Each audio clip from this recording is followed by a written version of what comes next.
Hello mga kaube! So ito na nga yung chismis. Ito yung mga kaganapan ng pagpunta ng kaubiloid nyo sa Georgia. Hindi naman siguro halatang excited kami pumunta sa Georgia dahil maaga pa lang andun na kami sa airport. At dahil nabagot nga sa kakaantay, ayan, nag-chai muna.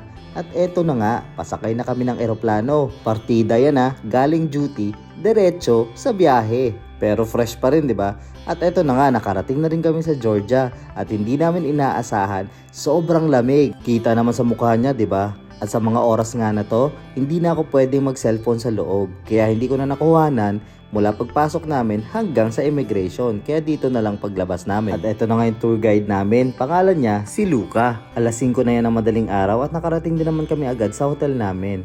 Ito nga yun, Hotel Vista. Medyo natagalan nga lang kami pagpasok sa kwarto namin kasi may mga kabayan pa na nagka-problema sa check-in nila. Buti na lang kami sa Terrell Travel, siniguradong planchado ang pagdating namin sa Hotel Vista.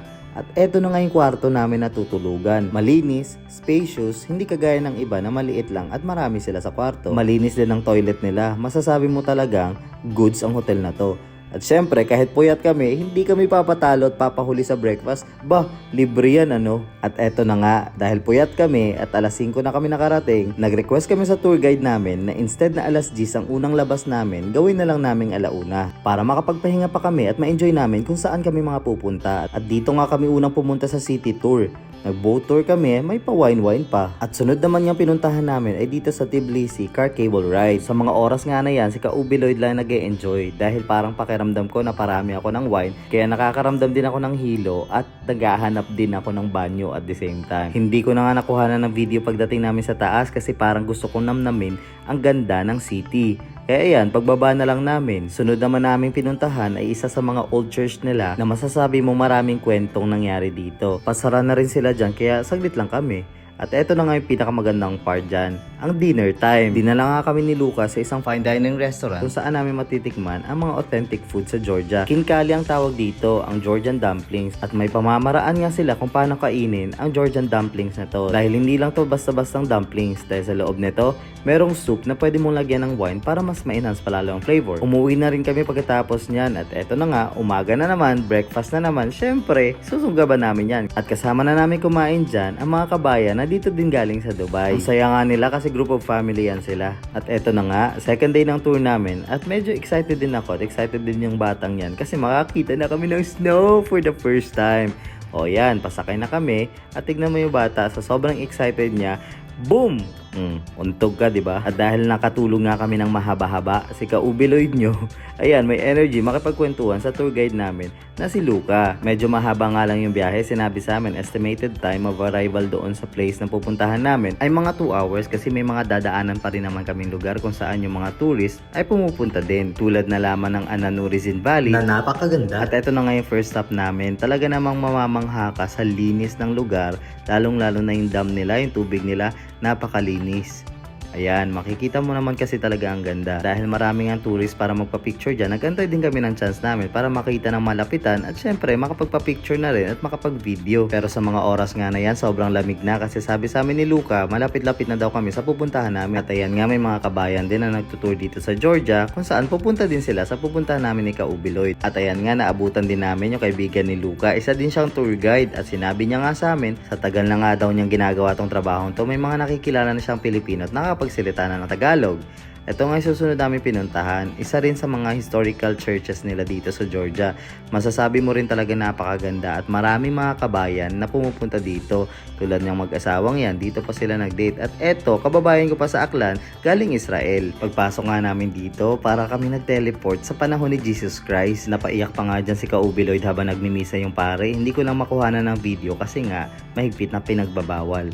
At eto na nga yun, ayan na, natatanaw nyo na yung snow pa unti-unti at nakita nyo naman yung bata tuwang-tuwa at excited na nga bumaba para maramdaman talaga kung ano ba talaga yung pakiramdam na nakaapak sa snow o nakahawak ng snow. Inilabas pa talaga yung kamay para malaman niya kung gaano kalamig sa labas dahil hindi na nga kami makapag-antay na bumaba at makaapak sa snow. Isa nga rin ako nagbida-bida at umakyat pa sa taas para makuhanan ang buong paligid kung gaano kaganda at para maipakita sa inyo kung gaano kayaman ang lugar sa bansang Georgia. Hindi yung yaman na nasa isip nyo dahil yung yaman na tinutukoy ko yung yaman ng kanilang kultura at kung gaano nila pinoprotektahan ang kanilang lugar para na rin sa mga susunod na henerasyon at syempre para sa mga tourist na gustong makita ang ganda ng Georgia. At eto na nga, nakababa na nga kami dyan at eto na si Ka-Ubi Lloyd tuwang-tuwa sa snowfall. O, di ba? Kitang-kita naman sa mukha niya. Kung pwede nga lang hindi na siya umalis dyan, kaso may pupuntahan pa kaming ibang lugar. Doon nga yun sa sinasabi ko kanina kung saan talaga makikita mo yung Mountain of Snow. Maya-maya nga lamang ay umalis na rin kami at pumunta na kami sa Godauri Monument na kung saan pwede kang maglaro kagaya ni Ka-Ubi Lloyd. At dahil walang snowfall dito, ang ginawa na lang ni Ka-Ubi Lloyd ay nagpulot ng snow at hinagis ng hinagis na parang bata nag-e-enjoy dyan. Karamihan nga rin sa nandyan ay mga kabayan din. At nakaramdam na rin kami ng gutom, kaya sabi ko, kain muna tayo. Meron naman nga restaurant dito na tinatawag na Panorama. Recommended nga rin daw itong restaurant na to dahil napaka-authentic yung lasa ng pagkain nila. Yun nga lang, medyo pricey. Sa mga oras nga na yan, pinipili talaga kami ni Ka-Ubi Lloyd na subukan daw ang mga bestseller nilang inumin dyan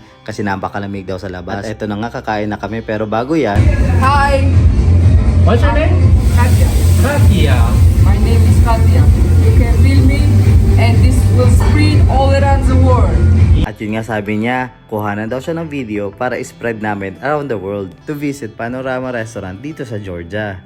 At pagkatapos nga namin kumain, lumabas na rin kami agad para makapaglibot-libot dahil sabi sa amin ni Luca yung tour guide namin 2 hours lang daw kami dito para makababa pa kami at makapunta pa sa city ulit. Hindi mo talaga ramdam kay Ka-Ubi Lloyd na nilalamig siya pero ako dyan sa mga panahon na yan, lamig na ako at gusto ko nang pumasok sa kotse pero sabi niya, sulitin na natin to at minsan lang dahil pagbalik natin sa Dubai, naku po, tag-init na naman. Bumaba na rin kami pagkatapos niyan at bago kami umuwi, may dinaanan kami na gumagawa ng authentic honey. Sabi pa sa amin ni Luca yung tour guide namin, si ate daw talaga ang gumagawa ng honey dahil meron siya mga alagang bees na nagpo-produce para sa kanya. Hindi ko na nga rin nakuhanan yung pagbili ni Ka-Ubi Lloyd kasi ako, bumili din ako ng honey pampasalubong dito sa kapatid ko sa Dubai. Pauwi na rin nga kami niyan at medyo malayo-layo pa yung babiyahihin namin pabalik sa city.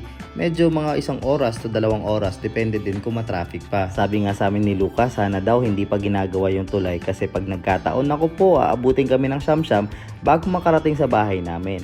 Plano pa naman namin ni Ka-Ubi Lloyd na pumunta pa sa city. Umuwi nga lang kami dyan saglit para magbihis para makapamasyal pa kami sa city. At habang inaantay nga namin yung mga kabayan na kasama namin sa hotel, may pa-wine-wine pa kami dito. Kinabukasan nga, pauwi na kami dyan. Pero bago kami pumunta sa airport, kasama pa namin yung mga kabayan sa hotel para mamasyal. Hindi na rito kasama sa tour namin, pero sabi sa amin ni Luca, bago kayo umuwi, dadalhin ko muna kayo sa pinakamalaking simbahan dito sa Georgia. Bago lang daw tong gawa, pero napakaganda sa loob nito. At hindi talaga pwedeng hindi ka dumaan dito bago ka umuwi. Pero alam nyo mga Ka-Ube, sa lahat ng simbahan nila, kikilabutan ka talaga kasi mararamdaman mo yung presensya ng ating Panginoon. Mataimtim nga na nagdasal dito sa Ka-Ubi Lloyd at buti na lang pwede mag-video dito sa loob.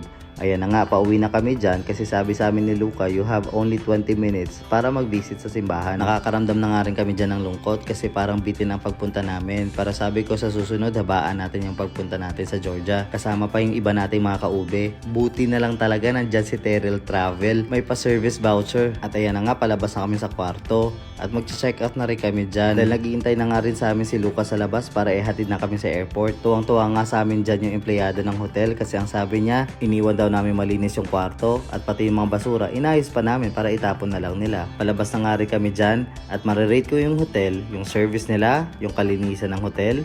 8 out of 10. 8 kasi wala silang elevator papunta doon sa 5th floor kung saan kami kakain ng breakfast. Pero from tour, hotel accommodation, ako po, masasabi ko talaga, napakaganda ang binigay na serbisyo ni Terrell Travel. In comparison sa mga nakasama namin sa hotel at mga nakikilala namin sa tour, sila, nagkakaaberya sila sa pagpunta pa lang sa Georgia, sa airport, sa ticket nila, sa hotel accommodation nila at kahit sa tour nila. Sabi pa ng mga kasama namin kabayan, mabuti pa kayo briefing muna sa inyo ang mga gagawin sa Georgia. Kami, hindi talaga. Andito na nga kami sa departure area at medyo napaaga ulit kami dyan ng mga 2 hours. Pero okay lang daw yon para matimbang pa namin yung mga dala namin. Medyo naparami kasi mga binili namin, lalong-lalo na si Ka-Ubi Lloyd. Naiwan ko pa nga dyan yung isa kong bag kaya bumalik pa sa amin si Luca para ihatid sa akin yung bag ko. Dahil kung wala yung bag ko na yon, malamang hindi ako makakabalik sa Dubai. Sabi nga niya sa amin, sana daw bumalik kami ulit sa Georgia para puntahan pa namin yung mga ibang hindi pa namin napuntahan. Ang masasabi ko lang talaga sa inyo mga Ka-Ube,